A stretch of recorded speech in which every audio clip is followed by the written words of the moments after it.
जय श्री लक्ष्मी नारायण। राधे राधे प्रिय भक्तों। कार्तिक त्रयोदशी की कथा इस प्रकार है। नारद जी कहने लगे कि राजा पृथु, कार्तिक कृष्ण त्रयोदशी से शुक्ला द्वितीय तक यमराज को प्रसन्न करने के लिए दीपक जलाना चाहिए। इससे अकाल मृत्यु आदि नहीं होती। चतुर्दशी को नरक चतुर्दशी भी कहते हैं। उस दिन तिल का तेल, अपामार्क तथा दुर्वा आदि लगाकर स्नान करना चाहिए। स्नान के पश्चात दक्षिण की ओर मुख करके अपसव्य होकर जल में तिल मिलावे और 3-3 अंजुलि से यमहा, धर्मराज, मृतवे, अनंतकाय, कालाय, सर्वभूत यक्षाय, चित्रगुप्ताय इन मंत्रों द्वारा यमराज का तर्पण करें। फिर सायंकाल ब्रह्मा, विष्णु, शिव, दुर्गा के मंदिरों में दीपक जलावे। रात को श्री लक्ष्मी जी का पूजन करें।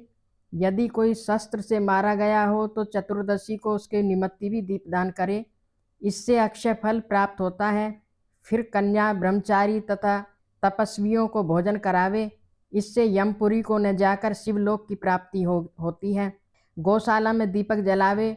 फिर लक्ष्मी जी की स्तुति करके उनको जगावे। जिस प्रकार पतिव्रता स्त्री अपने पति से पहले जागती है, उसी प्रकार लक्ष्मी जी भी भगवान से 12 दिन पहले जागती रहती हैं। अमावस्या को दिन में बालक, वृद्ध तथा रोगियों को छोड़ अन्य कोई भोजन न करे। सायंकाल में लक्ष्मी जी का पूजन करके तब स्वयं भोजन करे। घर को फूल माला आदि से सजाकर रात्रि को सारे घर में दीपमाला करें। घर के सभी स्त्री पुरुष नवीन वस्त्र धारण करें और समस्त रात्रि नृत्य, गीत आदि हर्षोल्लास से बितावे। रात्रि भर दीपक जलाना चाहिए। उस रात्रि को लक्ष्मी जी सब घरों में घूमती हैं तथा जो घर अधिक सुंदर तथा रमणीक होता है उसमें बहुत दिनों तक निवास करती हैं। एक पहर रात्रि शेष रहने पर घर का रूप, कूड़ा करकट, सूप या पुराने पंखे पर रखकर बाहर फेंक देना चाहिए। ऐसा करने से वह घर धन धान्य से पूर्ण रहता है। दूसरे दिन गोवर्धन बनाकर बंधु बांधवों सहित पूजन करके ब्राह्मणों को भोजन करावे। स्वयं भी नवीन अन्न का भोजन करे। भगवान श्री कृष्ण ने इंद्र का मान मर्दन करके गोवर्धन पर्वत का पूजन इसी दिन किया था। सायंकाल के समय गो तथा वृषभ बेल का पूजन करके उनसे अपने तथा परिवार के भरण पोषण व रक्षा के लिए प्रार्थना करें।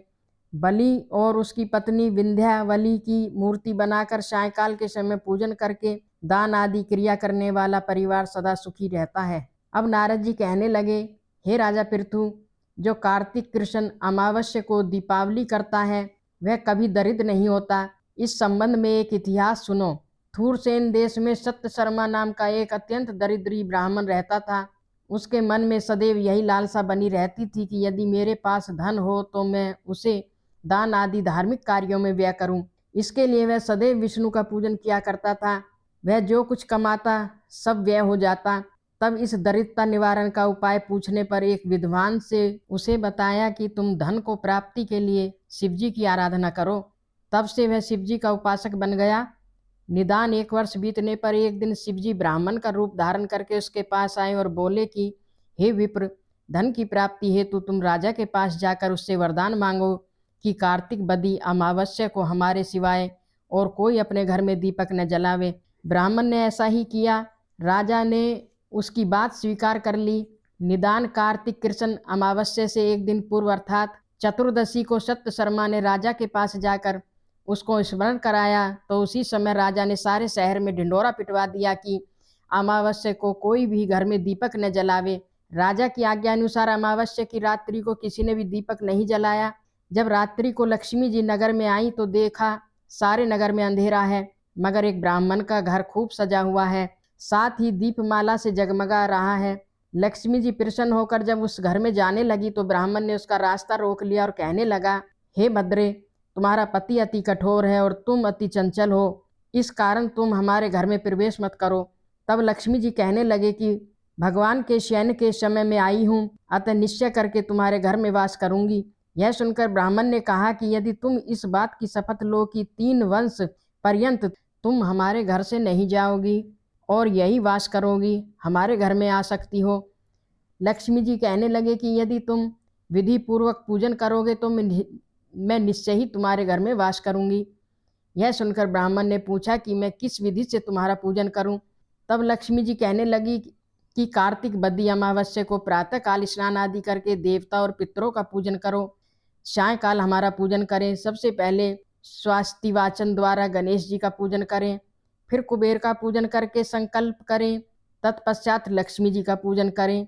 कैसा स्वरूप है लक्ष्मी जी का? कमल के आसन पर स्थित, कमल पुष्पों की माला धारण किए, कमल जैसे नेत्र वाली, गंभीर नाभि वाली, स्तन के भार से नम्र सुंदर वस्त्र वाली, देवताओं के हाथियों द्वारा मणि युक्त घड़ों से स्नान करने वाली, कमल पुष्प हाथ में लिए, ऐसी लक्ष्मी मेरे घर में निवास करे।